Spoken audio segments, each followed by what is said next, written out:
గుంటూరులోని హిందూ కాలేజ్ సెంటర్లో మహాత్మా జ్యోతిరావు పూలే జయంతి వేడుకలు నిర్వహించారు.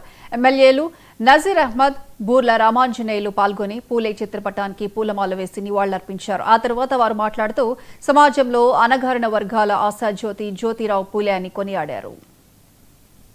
మహాత్మా జ్యోతిరావు పూలే వర్ధంతి సందర్భంగా దేశం యావత్తు కూడా ప్రతి వాడవాడలో ప్రతి ఇంటిలో కూడా ఈరోజు ఆయన వర్ధంతి వేడుకలను ఘనంగా జరుపుకుంటున్నాం.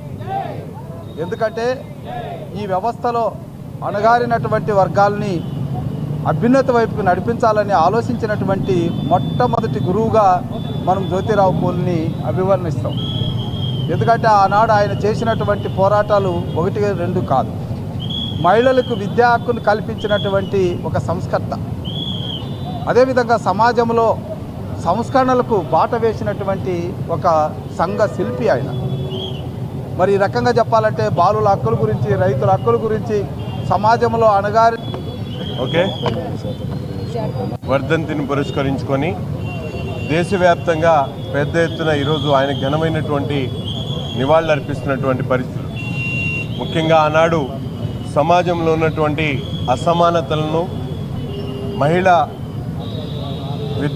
మహిళల్ని వ్యతిరేకించేటువంటి అంశాలన్నింటినీ కూడా పూర్తిగా విరోధించి మహిళలకు ముఖ్యంగా మొదటి విద్యాలయాన్ని, పాఠశాలను పెట్టి మహిళలను ప్రోత్సహించినటువంటి మహానుభావుడు. ఈ దేశంలో అసమానతలను పారదోడడానికి పునాదేసినటువంటి మహానుభావుడు జ్యోతిరావు పూలే గారు.